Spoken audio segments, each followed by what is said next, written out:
তুমি কি বানাচ্ছো? এই যে আব্বু গরুর মাংস রান্না করব মজা করে। তো আমি আর কি গরুর মাংসটা মাখায়া চাপাবো। এভাবে মাখায়া চাপাইলে খুব গরুর মাংসটা মজা হয়। যে তেজপাতা, শুকনা মরিচ গোটা গোটা দিছি, পেঁয়াজ, হলুদের গুঁড়া, মরিচের গুঁড়া সব কিছুই দেওয়া হয়েছে। এখন দেব কি আদা বাটা। আদাটা আমি বাটায় দিলাম। মাখানো মাংস অনেক মজা হয় বেশি। এটা রসুন,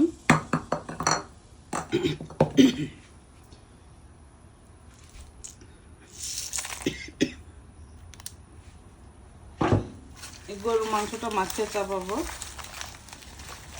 তোমাদের স্কুলও ওপেন হয়ে যাচ্ছে, তো ভাবলাম যে কালকে একটু পোলা মাংস করে দেবো। তো যেহেতু আমি কাল থেকে আসলাম, তো এই জন্য আমি এই মাংসটা আজকে একটু কষায় রাখবো আর চিকেনটা ম্যারিনেট করে রাখবো। তাহলে এসে তোমাদের জন্য পোলা মাংস করে দেওয়া ইজি হবে আমার জন্য। তুমি লাইক করো না আব্বু? লাইক করো। কিন্তু অনেক লাইক করো। এখন আমি তেলটাও দিয়ে দেবো। মাখায় চাপাইলে তরকারিটা টেস্ট হবে দ্বিগুণ। আর টাটকা মশলা বাটা রান্না মজা আলাদা। এখনই সব রেডি করলাম।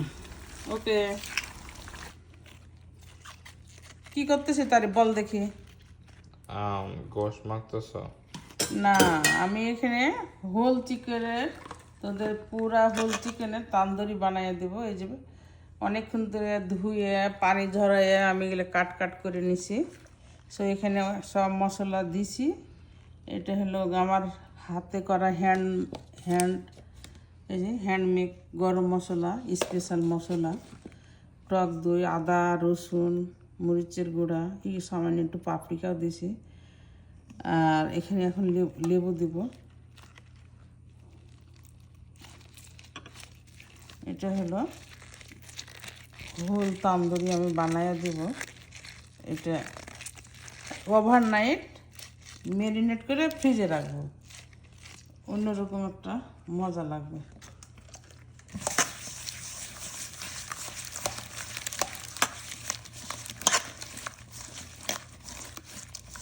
তোরা তো মুরগি অনেক পছন্দ করিস।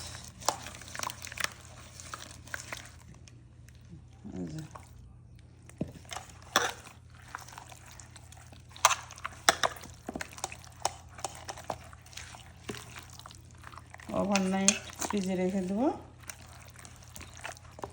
কালকে একদম সুন্দর করে কুক করে দেব। আলহামদুলিল্লাহ। এটা ম্যারিনেট হওয়ার পরে সরিষার তেল দেব। একটু ঝাল ঝাল করবো নাকি? একটু ঝাল। ওকে, তুমি তো একটু ঝাল লাইক করো।